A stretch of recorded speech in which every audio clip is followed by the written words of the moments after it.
welcome back to my YouTube channel. This is Cheryl and you're welcome back to another video.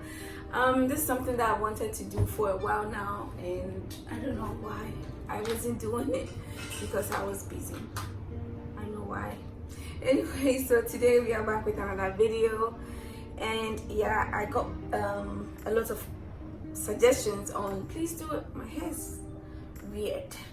Alright, so I was getting lots of suggestions on do a video on your wedding planning, show us your wedding planning process, show us this, show us that.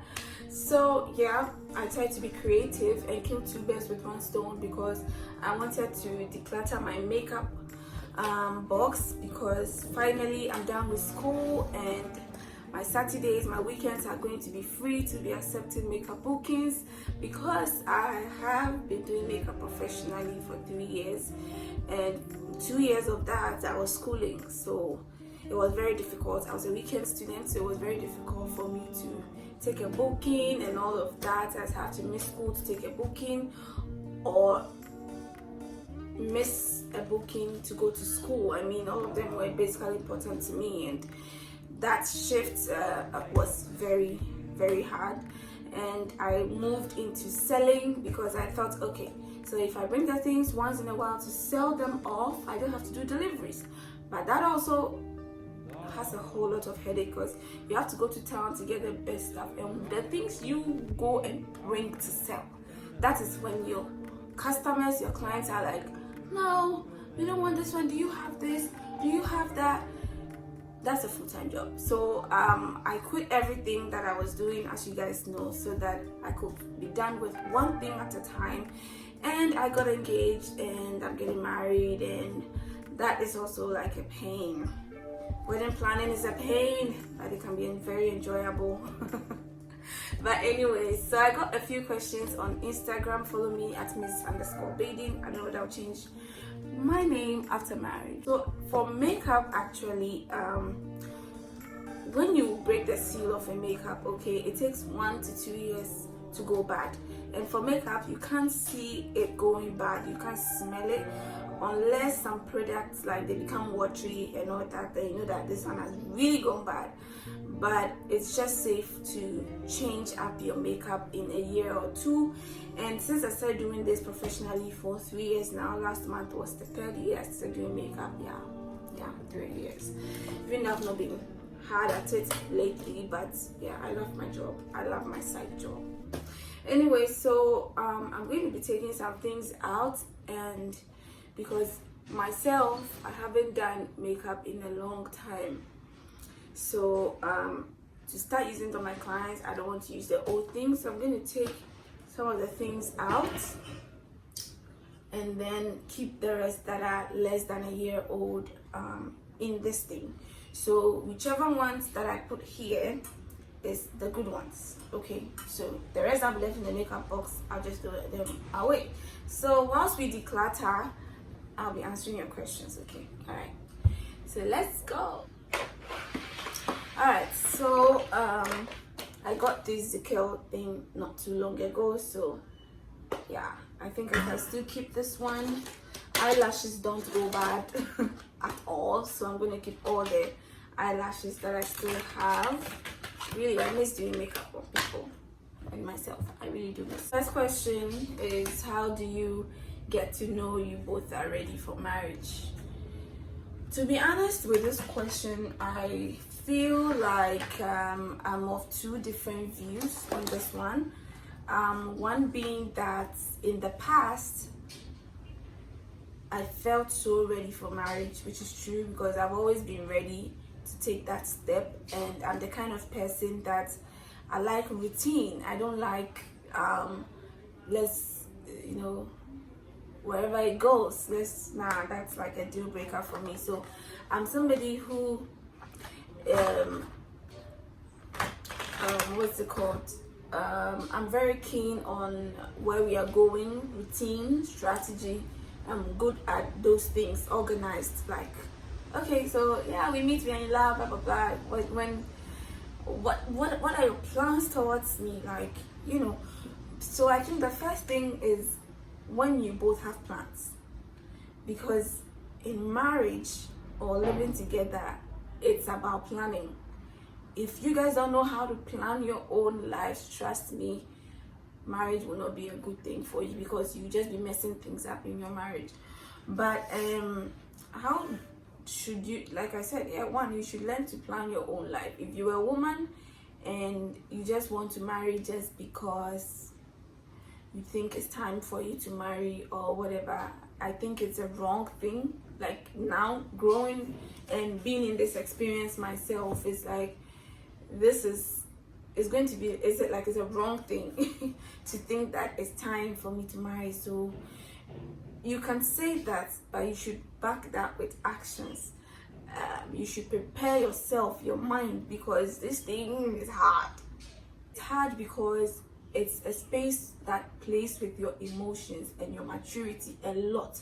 So one, if you have planned out your life, you can be ready for marriage, because you can fit marriage in there. Two, if your level of maturity is good, is high, I think you are ready for marriage, because marriage requires a lot of maturity in it. Because at some point you are going to make some big decisions, and this is the person that you are going to live with for the next 50-60 years. If you don't have that idea in your head, then it means you are preparing yourself for divorce. Finances are not really a problem, because when you really want to, you will find a way, you make a way to make it happen. Okay, so yeah. Next question. I've been talking and I'm not doing the decluttering. So I'm keeping this, I'm not throwing that away.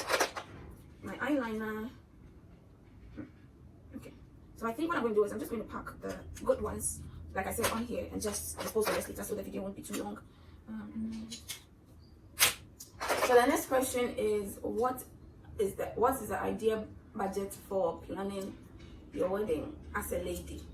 Okay, as a lady, like I said, you need to be organized. You need to have a plan for your life. And like I said, if you think you're married because it's time, you need to back it with adequate planning for your life. Because if you are not working and all that and you want to marry, it will be difficult. You can't, like, it will be very difficult. Because if men get frustrated about marriage, like more than women, men get pretty frustrated about marriage.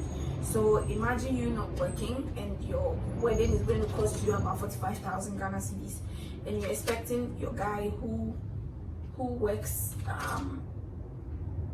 in someone's company, not even his own job, but in someone's company, and earns 1,000 to 1,500. He picks trotro out of it. He eats from that. He pays rent from that, and you're expecting him to foot the whole 45,000 bill. It's never going to happen. You'll get frustrated, and you guys are going to cancel halfway, midway, and then you're going to be in trouble.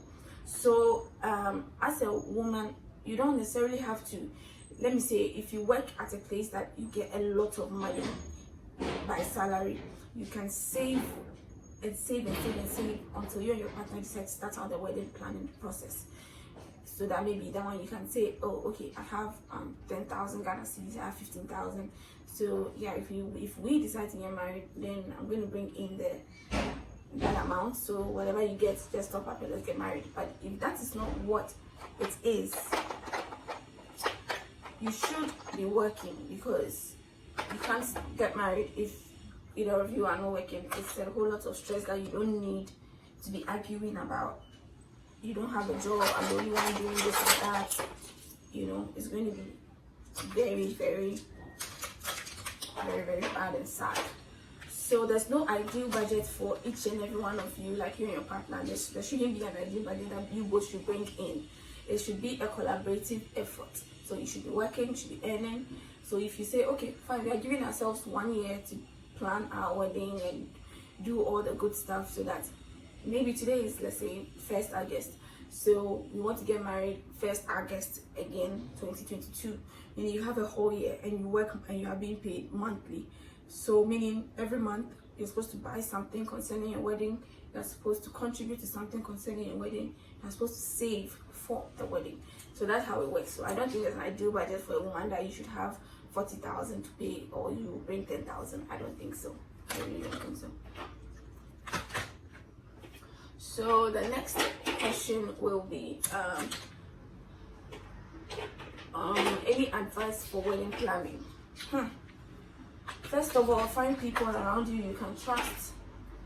When I say you can trust, meaning you can trust them with certain things in the planning in your marriage, or you can trust them with helping you plan your wedding. Not someone going to stand outside and chabri, or your business outside. Find somebody you can trust around you and somebody you respect their opinion. Because for me, like I said, I was doing the planning by myself. I chose the colors by myself. I chose my bridesmaid by myself. Everything by myself. So it's really difficult because, but at some points in the planning process, before I book a vendor and all that, you know, I ask people, what do you think of this person and all that. So I do that midway. So advice for wedding planning is be ready for the stress and find people around you that you can trust. I mean, this is just a few that I can give for the sake of time. So next question, sorry.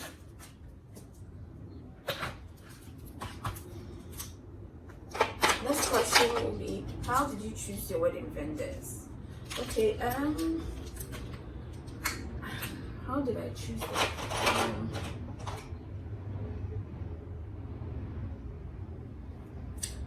I chose my wedding vendors by, first of all, looking at which ones are a priority to my husband and I, which one are going to be priorities for us. And he's a videographer, so definitely videos and pictures, and I love taking pictures, but I don't get a chance to. So I feel like my wedding is going to be the day for me to be taking and get a lot of pictures for myself. So we're very keen on photo and video, but that doesn't mean we should go and blow our entire money on photo and video. No, and we didn't want friends to be vendors because they can mess it up and you can't say shit.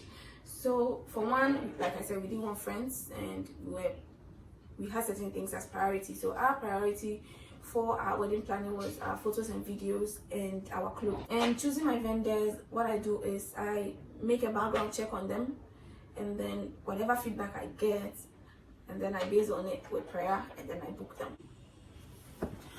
Alright, so we are back to part 2 of decluttering and answering your questions.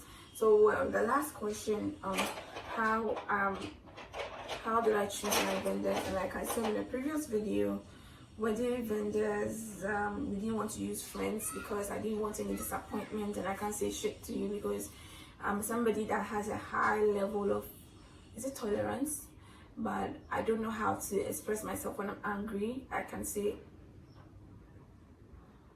I decide not to talk actually. I just block you out, and I don't want to block my friends out. I've blocked a few. But anyways, like I said, you know which ones are your priority, which ones will not be your priority, and we start from there. So from there we started looking out for people and all that. And one thing that I have realized in this wedding planning process is that don't choose vendors because of Instagram. Don't choose vendors because of Instagram, my dear. Do not do that. Because I realized that, for one, these high profile pictures you see, high profile videos you see, you the layman go and ask them how much they charge, and they're going to give you like I don't want to mention names, but a vendor gave me about 10,000, 8,500 for photo and video. I'm like, what? I should spend 10,000 Ghana cedis on photo and video. Fine, cool. We were ready to pay the amount, but then I realized no. And like I said, I make research. I ask some of the people they're taking pictures of, some old couples of them, and then I find out how was their service, how was this, how was that. And I even realized that, not knowing, some of them, the contracts they have, okay, as a vendor they give you a contract, and as a client you sign to the contract, not knowing the pictures that some of these high quality photographers post the same day of the wedding. You are not entitled to use that picture anywhere. It's reserved for them until they send you your pictures. You don't need to use any pictures that they post on the page of you. One. Two, these high profile vendors are not as professional as they may seem on the internet. They are not, because I've had experiences of these high professional people charging a lot, and then now you call them, they don't answer, because to you they are extremely busy because they have high profile clients or they have a lot of people coming to them. Why would you, me, I'm somebody, I lack patience, that's my own. So why would I put my dress in the hands of a seamstress that I know that will not have time for me? No, I didn't want that. I wanted vendors that will have time for me, that will listen to me, that will get the whole idea of how much this marriage or this wedding means to me. So you can pick a few tips from that. But if you have the money, you know, you can book this high profile people and then have your wedding. But either ways, it's a day you are going to remember, whether they are high profile or not, whether your pictures were extraordinarily or not. It's a day you are going to remember for the rest of your life. Be sure you are getting quality for your money, but do not overspend on any vendor. Because I realized that, wow, people really charge a lot. So I was even thinking to myself, I'm like, after my wedding, because I'm a professional makeup artist, I'm going to help a lot of brides have their makeup done by me at really low prices, because Charlie, the stress is a lot, and my heart cannot bear to see a bride wanting to do her makeup nicely and is going to pay about 5,000 cedis for makeup. That's sad. I know that it's branding and it's everything, but it's pain for me. That's what I want to do anyway. So yeah, if you're an incoming bride and you want the makeup done by me in the hundreds of cedis, let me know. You can't pay thousands of money for your makeup. Please enter my DM, Glam by Cheryl, Miss Baden, and let's talk. Okay, so thank you guys so much for watching today's video. Let me show you guys all the junk that I was throwing away. Okay, and that'll be the end of the video. Thank you guys so much for watching. Alright guys, so these are all the things that I'll be throwing away from my makeup, from lipsticks to compact powders to setting spray, clothes setting sprays to foundations. Yeah, it's going to give you irritations if I dare to use them. So everything is going into the trash. All this makeup is going into the trash. Some brushes that I don't use anymore, all of them are going into the trash, and then I'm going to clean, because it has makeup stains on it. I'm going to clean the box and get ready to take your bookings. So yeah. Alright guys, so this is what we have left so far. So I have to really go to get some makeup products. So these are blushes, these are my eyeshadows, compact palettes, facial wipes, a facial mist and toner, eyelashes, concealers, foundations, and yeah, brushes and lipsticks and pencils and beauty blenders. So basically, yeah.